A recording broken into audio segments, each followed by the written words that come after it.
right. So today we are going to do a deep dive on Aro Okay. from the Twilight universe. Yeah. But, and I know this can be a lot of fun, but we're not going to talk about the Cullins today. Yay. We're going to talk about Eredo.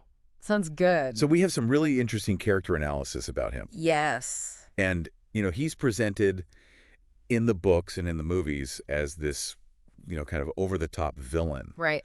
But he's so much more nuanced than that. Oh, for sure. So we want to understand, like, the duality of his nature. Right. And the relentless pursuit of power. Yes. And maybe even some hidden symbolism behind his character. So, yeah. So, I mean, to start off, he's more than just a vampire. Right. He is more than just a vampire. Like, he's not just old. Yes. He's the architect of the entire... He's the power behind the power. Exactly. He's the power behind the Volturi, right? Absolutely. They're like the vampire government. Yeah. He's the one who makes the laws. Yes, exactly. And he dictates, like, vampire law. Yes, he does. So, I mean, he's arguably more influential than royalty. I think so, for sure. I mean, everyone's afraid of Volturi. Oh, absolutely. So it's kind of like he's the one pulling the strings. Yeah, for sure. Okay, so, but what really sets him apart is his power, right? Oh. Like that mind-reading thing, to be able to touch someone Yes. and know every thought they've ever had. Every single thought they've ever had. That's gotta be. It's an incredible power. Yeah. Very tempting. So, I mean, I think it's really interesting, though, that his power, it's not just about strength. It's not just about strength, no. It's about strategy, because Yeah. he has to touch someone. Yes. He can't, like, read minds from afar. Right, yeah. So that creates a vulnerability. It does, it does. That makes him have to rely on alliances. Yes. And fear and manipulation to actually get what he wants. Absolutely. Right. To get close to people. Yeah. So he can get close enough to touch them. Yeah. So it's kind of like, it's not just this brute force thing. Right. It's very strategic. Yes, exactly. Okay, so, and then on top of that, he's got this dual nature. He does, yeah. Like, he's so polished and courteous. Oh, he's very charming. But he's ruthless. Absolutely. You know, I remember that scene in Breaking Dawn. Yes. Where he's, like, calmly discussing wiping out the Cullins. Right. Like, matter-of-factly. yes. Yeah. It's so chilling because he's so calm, but he's talking about something so violent. Yeah, he's very controlled. Yes. Very calculated. And I think that sets him apart Absolutely. from other vampires who are often driven by passion, right? Yeah, very much so. Yeah, so it's interesting that his control is a part of that dual nature. It's a calculated control. Yes, absolutely. Okay, so he's got this dual nature. He does. He's got this power Yes. that he's got to strategize to use. Excellent. And then he surrounds himself Yes. with all of these vampires who have special abilities. Yes, he loves that. Like he's got Chelsea who can manipulate loyalty, Alec and Jane who can like do the sensory deprivation and pain thing. Oh, they're great, the twins. It's like he's building like a collection. He is, yes. Not a family. Yeah. Yes, Right. absolutely. So, and that goes back to that power thing. Yes, yeah. That he wants to be able to control everything. Right. So he's collecting these like tools Yeah. to help him. Yes, he sees them as tools. Yes, To absolutely. increase his power. Okay, so then we get to the Cullins. Yeah.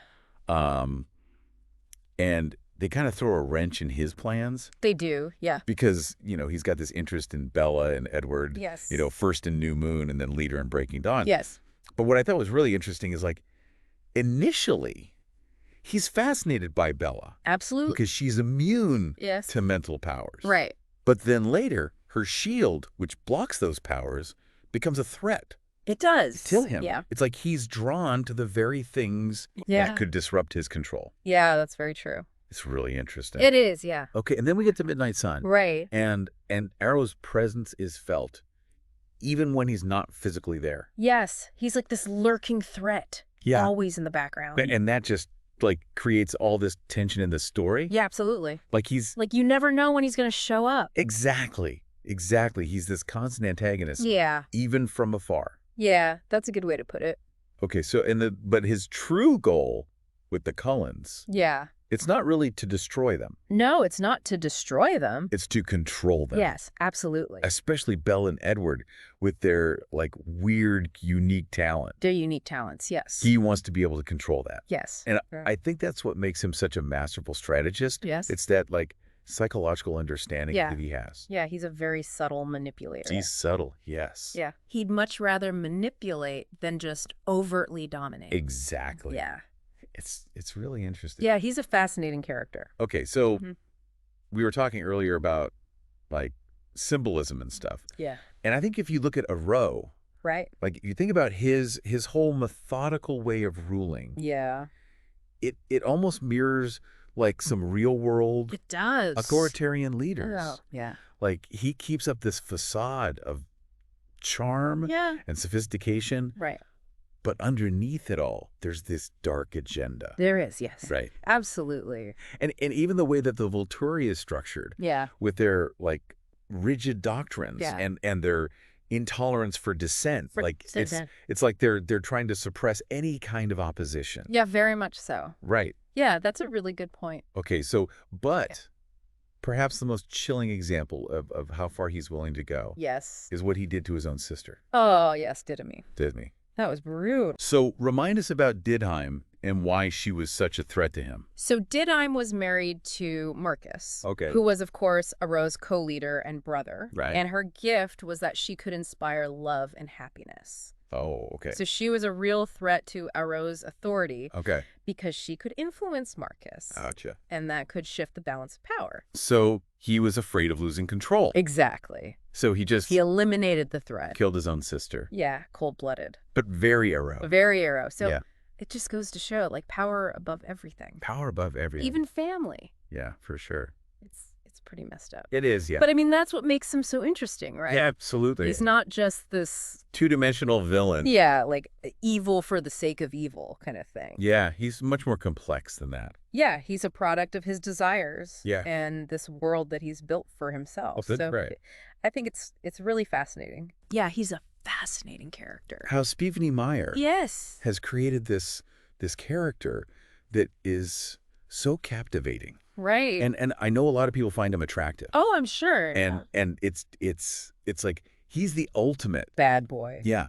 He challenges the Cullins' black and white morality. He does, yeah. And he forces us as readers Yes. to look at the gray areas. Yeah, for sure. And he makes us think about good and evil. Yeah. Especially with, like, the concept of immortality, you know? Absolutely. Like, does immortality, like, amplify or erode our humanity? That's a good question. Yeah. Yeah. And I think Errol's like a perfect example Yeah. of how it can Go wrong. go wrong. Yeah. Because he's chosen isolation Yes. and manipulation. Yeah. And the Cullins, they're striving for ethics and compassion. They are, yeah. So- it's a good contrast. It's a good contrast. Yeah. So last time we were talking about how Errol's actions, even like the brutal ones, right? They're driven by this ambition, but also insecurity, Yeah. which is kind of a weird combo. It is. Yeah, it's an interesting combination. It's like if you were going to live forever, Right. wouldn't you want to, like, surround yourself with loved ones? Yeah, you'd think. And you know, like, experience all that life has to offer? Yeah, logically. But he seems to have traded all of that in He has. for, like, isolation and control. Yeah, it seems like he's prioritizing power over connection. Yes, exactly. And that really makes you wonder about, like, the potential pitfalls of immortality, right? Like, Right. does it actually erode our humanity? Yeah, and it seems like with him, Yeah, it definitely has. it seems that way. Yeah. He's fixated on power and control, Right. even if it means, like, sacrificing genuine connection with others. Yeah. And you see that reflected not just in his personal relationships, Right. but also in how he governs. Yeah. Like the Volturi, they operate under this very rigid system. Yes. There's no empathy.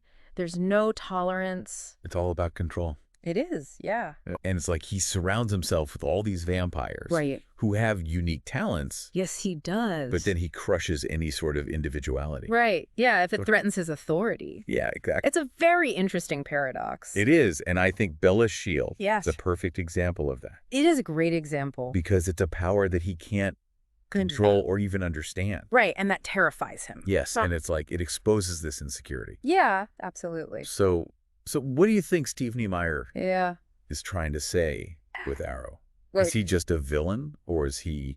I think he's more than just a villain. I Right. think she created him as like a study Okay. in the complexities of power. Okay, You know, he's definitely a cautionary tale, right. but he's also a symbol of what can happen when ambition goes unchecked. Yes, and that's a theme that runs throughout Saga. Like all the characters are struggling with these darker impulses, Yeah.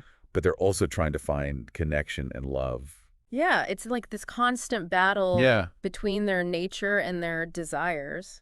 And the Cullins represent one side of that. Yes. Right. They choose love and family and ethical boundaries, Yeah. even though they're vampires. Exactly. And Aro represents the other side. Yeah, like the allure of power. Yes. At any cost. Exactly. He's willing to sacrifice anything Yeah. to maintain control. Which makes him a very compelling antagonist. It does. Because he's not just a monster. Right. He's like a complex, intelligent being. He is. And it forces us to confront these uncomfortable truths about ourselves. It does, yeah, because let's be honest. Yeah. Haven't we all felt that pull toward power at some point? Oh, yeah, it did. That desire to control a situation? Yeah. To get what we want, even if it means bending the rules a little bit. I mean, yeah, absolutely. So I think Aro's story kind of magnifies that impulse. Right. And shows us what can happen when an ambition takes over. And how we can lose sight Yeah. of what really matters. Yeah, absolutely. Even with immortality. Yeah, even with all the time in the world. So it's not really about the length of our lives, No. but the choices that we make within them Exactly. and what kind of impact we have on the world. I completely agree. And ultimately, our own sense of fulfillment. Yeah, that's a great point. So Akaro's story is like a classic example of be careful what you wish for. It is. Because he achieved ultimate power. He did? But at what cost? Yeah, he lost his humanity, Yeah. his connection to others, and ultimately his own happiness. Yeah, he sacrificed everything for control. He did. And it kind of brings us back to that question. Right. Does immortality amplify or erode our humanity? It's a big question. It is. And I think with Acro, it seems like it eroded his. Yeah. But it's not necessarily about immortality itself. Right. It's about who we are at our core. Okay. And the choices we make. Yeah. So if we're inclined towards darkness, Right. immortality just gives us more time to indulge in that darkness. Right. But if we choose love and compassion, Right. then it could allow us to make like a really positive impact. Absolutely. So it's not about like how long we live, Yeah. but what we do with that time. Exactly. And Aro chose control and domination, and he isolated himself He did. and created this world ruled by fear. Yeah. But the Cullins, Right. they chose a different path. They did. They chose to use their power for good, Yeah, for protection. for love. Yeah. So they offer a really interesting contrast to Aro. Yes, they do. And Yeah. it shows that there are different ways Yeah. to approach power. Absolutely. And that even with immortality, you Mhm. can choose compassion and connection. You can. Okay, so we've been talking a lot about like Arrow's negative traits, We have. but he is a fascinating character. Oh, he is. So what do you think makes him so compelling? Well, he's definitely not one-dimensional. Right. And I think part of it is his intelligence. You know, he's constantly analyzing and strategizing, Yeah. trying to understand the world around him. Yeah. He's not just a mindless brute. Right. He's a complex thinker. Yes. And that makes him really intriguing. Yeah. Because he challenges the Cullins' ideals Right. and forces them and us as readers Yeah. to confront these gray areas of morality. Exactly. So even though he's the antagonist, he Yeah. serves a really important purpose in the story. Yeah, and he's a catalyst for growth Absolutely. for the Cullins and for us as readers. Exactly. Because he forces us to question our own Assumptions. assumptions. Yeah. Our definitions of good and evil Yes. and the nature of power. Yeah. So he's not a typical villain, He's not. but he's multifaceted. Yeah. And he embodies both the allure and the peril of power. Yeah, that's a great way to put it. And then there's all this symbolism surrounding him. Right. Like we've talked about how he represents unchecked power. Yes. But there's more to it than that. There is. And think about the parallels Right. we've drawn between the Volturi Yeah. and real-world authoritarian regimes. It's very deliberate, Yeah. though she portrays them. And like his regal attire Yes. and the setting of his castle. It all screams power and authority. It does. It's like she's using these visual cues to constantly remind us Yeah. of how dominant he is. Absolutely. Like even his name Arero. Yes. Have you ever thought about how it sounds like arrow? Oh, that's interesting. Like an arrow? Yeah, I like that. And arrows are weapons There are. and they're precise Yeah. and deadly. And targeted. Yes. Yeah. An arrow is all of those things. He plans his moves carefully, Yeah. He manipulates situations Yeah. to achieve his He's goals. the master manipulator. He is. It's like his name foreshadows his destiny. That's a great point. It's amazing how Stephenie Meyer does that. She's a very talented writer. She is. Very clever. But before we wrap up, there's Yeah. one more thing Right. we need to talk about. All right. And that is his relationship with Caius, Yes, that's an important one. because it's often overlooked, It is. but it's really crucial to understanding Yeah, Aro. for sure. So Yeah. we'll say that for next time. Sounds good. So we left off talking about Aro and Caius Yes. Yes. and how their relationship is kind of key Mm. to understanding Aro. Absolutely. So tell me more about that dynamic. Well, on the surface, they present this united front. Right, this powerful duo. Exactly, intimidating. Yeah, the rulers of the vampire world. But remember, Aro is always strategizing, True, always thinking a few steps ahead. even with his inner circle. So how does Caius fit into that then? Well, Caius, he's ambitious, right? Yeah, definitely power hungry. Driven by emotion. Yeah, he's got that fiery temper. Exactly. Wants control, but not as patient as Aro. Not as subtle. No. So Aro uses that. Oh. Lets him be the enforcer. Oh, okay. The So Aro doesn't have to get his hands dirty, Exactly. He can be the thoughtful leader. while Caius does the dirty work. Precisely. A good cop, bad cop kind of thing. Oh, that's clever. Very effective. Keeps Aro's image clean. Exactly. Plausible deniability. But what about Caius? Oh, he thinks he's an equal partner. Does he really? Oh, yeah. Totally believes it. Wow. Aro's good. He understands Caius's desires, his weaknesses, He uses them against him. masterfully. It's almost sad. It is, yeah. Caius blinded by his own ambition. Absolutely. A perfect example of that seductive nature of power. Right, that theme we keep coming back to. It's a powerful force. And dangerous when it's unchecked. Very dangerous. So Aro prefers manipulation over brute force. Oh, much more effective. Built an empire on fear, on control. Yet appears so civilized. Sophisticated. I mean, A he's true villain. He is captivating, though, isn't he? He is. He really is. That makes you think. So, wrapping up big picture, what have we learned? Well, power itself, it's not good or evil. It's a tool.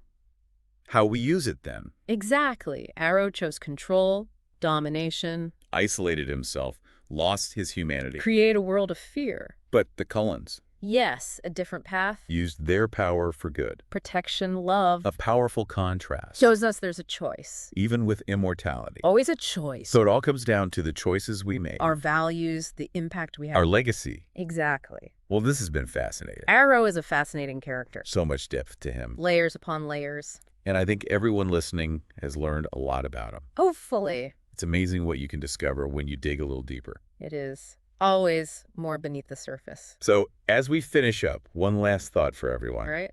What would you do if you had Aro's power? Good question. Good. Control, something else entirely. Choices. Choices. The choice, as always, is yours.